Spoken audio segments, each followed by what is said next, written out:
Hello, and welcome to another Ruy Lopez video. Today we'll be looking at the move 76, where black aims for a more traditional close Ruy Lopez, but I'll be suggesting the move 8A4, aiming to transpose to the anti-martial lines that we covered last video.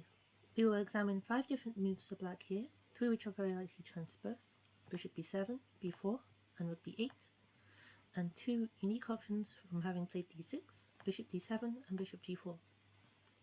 If black goes for any of the first 3 moves, we will continue as if they had played 7 castles, and if they played castles on move 8, then we of course transpose into them playing castles first and then d6. Black has a couple of tries related to delaying castling, so we will now look at those. If black plays bishop b7, then we play d3. Castling by black here transposes, but now that the e5 pawn is defended, black has a unique option of knight a5 chasing after a bishop, which we will save. And then black's logical continuation is to expand on the queen side. If black expands with c5, this weakens the d5 square, so we have a positional option of trying to hop a piece into d5 by trading, and then playing bishop g5 to try and remove the f6 knight, and then to plant the knight in d5. If black plays b4, then this just gives up control of all these light squares. And then we also have an aggressive option of playing knight h4, where black's typical tactic of knight takes e4 doesn't work because of knight f5, taking advantage of the fact that black hasn't castled and we have knight takes g7 check. If black pushes b4, then they don't have that much pressure on the queen side, and we can just continue with normal Ruy Lopez developing moves like bishop b3 and knight bd2 to f1. Now we'll have a look at the move b4. Here we'll play d4, and then black castling here would just transpose, so we'll look at the moves bishop g4 and e takes d4. By playing bishop g4, black tries to put pressure on the center, but because black is not yet castled, we can play d takes e5, leaving them with an awkward choice. D takes e5 leaves us with a pleasant choice between trading queens or not trading queens, both leaving us with a stable advantage due to the weak queen-side structure, as in the 8b4 lines in the last video. If, however, black takes back with a knight, they aren't able to add enough pressure to the knight on f3 to cause us any problems, and we can just defend it with knight b to d2. If black castles here, we can play h3, leaving them with the unpleasant choice as usual of either giving up with the bishop pair or having the bishop stranded on g6.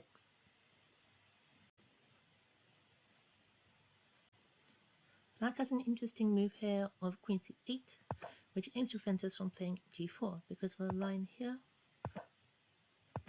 sacrificing on g4 and taking back with the queen, where the ideas of this pin on the f3 knight and perpetuals make it impossible for white to make any progress. Note that the queen had to come to c8 instead of d7, because after h3 bishop h5, if the queen had been on d7, there'd be the unpinning move of knight takes e5 with tempo on the queen. Now, we don't want to just allow black the opportunity to give us a perpetual, so instead of playing g4, allowing them to play their main idea, we'll instead unpin with the move rook e3. Here we'll continue with the move queen e1, where we unpin, forcing black to make a decision about the f3 knight, and in the end, black's pieces will be more awkward than ours. Now we'll go back to when black played bishop g4. Here, having prevented e5 by playing d6, black can play e takes d4 here. If black reflexively recaptures, then we take back with the queen, with tempo on b4, and black has to either defend this pawn or just gambit it. If black gambits the pawn, we take on b4, and then black's pawn is d5, with tempo on the queen, but we can force the exchange of queens. And here we just have a much nicer endgame due to this weak pawn on e4 and the split pawns on black's queen side.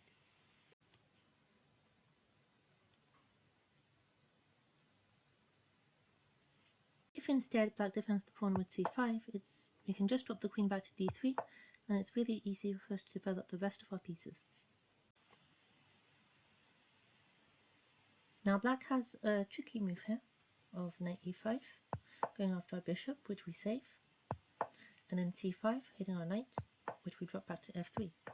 We don't drop it into f5 because black can take this and then push d5 with a very imposing center. However, after putting the knight back on f3, we can easily develop with the bishop and then the knight, and then break on the queen side with c3. That concludes all of the lines I wanted to look after the move 8b4. Black can try rook b8, but after takes and c3, there's nothing better for black than to castle, because clearly knight a5 is no good. We'll now have a look at black's two independent options of bishop d7 and bishop g4. If the bishop comes to d7, it covers this diagonal, which is a role that the queen often took in the 8 bishop b7 lines in the anti-martial. Now c3 and d4 is possible here, going to Jacobiana structures, but I think in this pivot of the line is knight c3.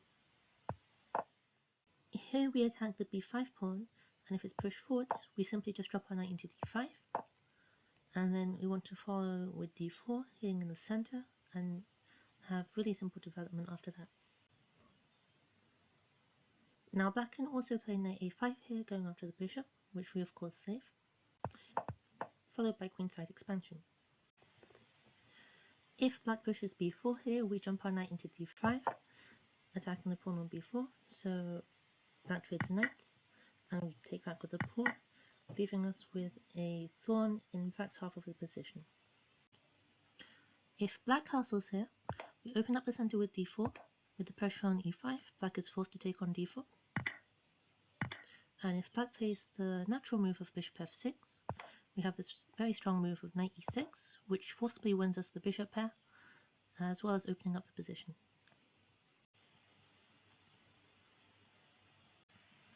If black plays rook e8, we can play queen d3 to follow development with bishop d2, connecting the rooks.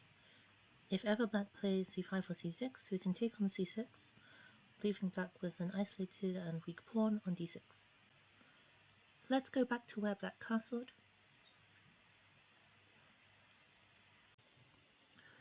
Here, note that the pawn on a4 is not hanging, because after bishop takes a4, it has the move bishop b1, directly just winning a piece. Black has an option here of f5, expanding on the king side. Here we want to open up the queen side, so we play c3.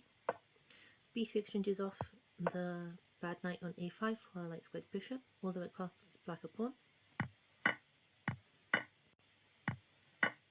In the long term, black might be able to claim compensation on the king side with the 4-3 majority, but in the short term they're unable to castle because of the idea of knight takes e5 and followed by d6 check. Meanwhile, if black tries to develop the bishop to f6, we can put the knight onto d4, exploiting the pin on the e-file.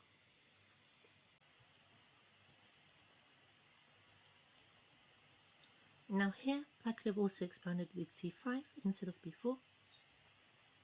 Here, I suggest going for a typical plan of trying to outpost a piece on d5. We do this by exchanging on b5, then playing d3, intending bishop g5 to stop off the knight on f6, and then planting a knight into d5. If black plays h6, preventing us from putting the bishop on g5, then we still have easy places for our pieces. The bishop could go to d2 or e3, the queen to e2, we can play h3 as a small move preventing any pieces from accessing g4, and continue from there. This concludes my coverage of 8 bishop d7 in this video, but I will add further details to the study in the description. Lastly, we'll look at 8 bishop g4.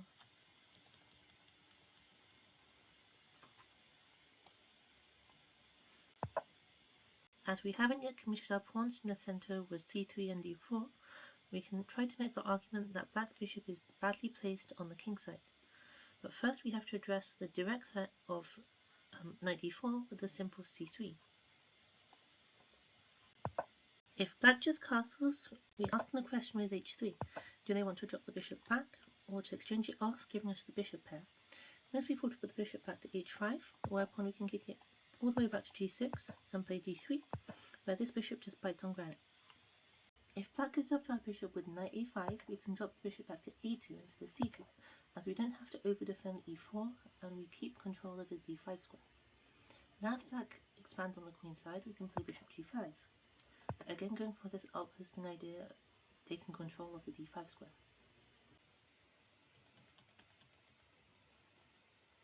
An odd option for black here, neither trading off the bishop nor having it stuck on the king side, is bishop d7. Now that we've played c3, we can't play the same plan as before of knight c3, knight d5 that we played against bishop d7, but having played c3, it makes sense for us now to play d4. Now that we've reached a typical closed Ruy Lopez structure, black would like to pressure the e4 pawn by playing rook e8 and bishop f8, threatening to eventually play e takes d4 and taking on e4.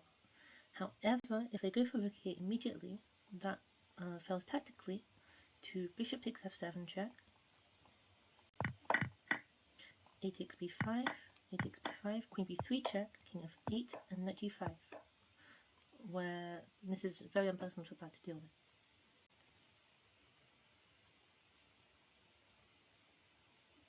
And that is why black has to start with h6, and then here we can continue with no more Ruy Lopez moves as indicated by the arrows. Now of course black can also trade off the bishop and play the usual knight e5. And now there's two ways that they can expand on the queen side. If black plays c5, exchange, and play d3, continuing to build up on the king side.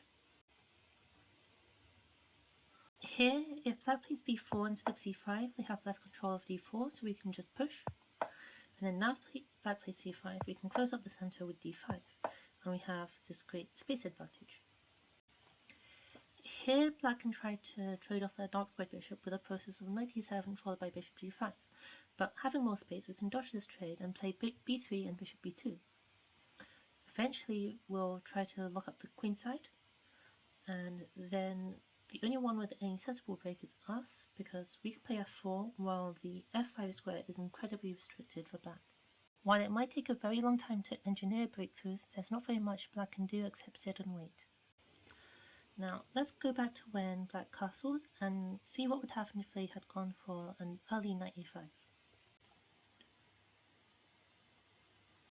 So here we drop the bishop back to c2, and if black expands with c5, we take, play h3, and if black takes the knight, after capturing with the queen and black castling, we've basically transposed to if black had castled first and then played knight a5. If, however, black drops bishop back, we can kick it again. And now that the e4 pawn is defended, we can immediately push d4, opening up the center to our advantage because the black king is still in the center.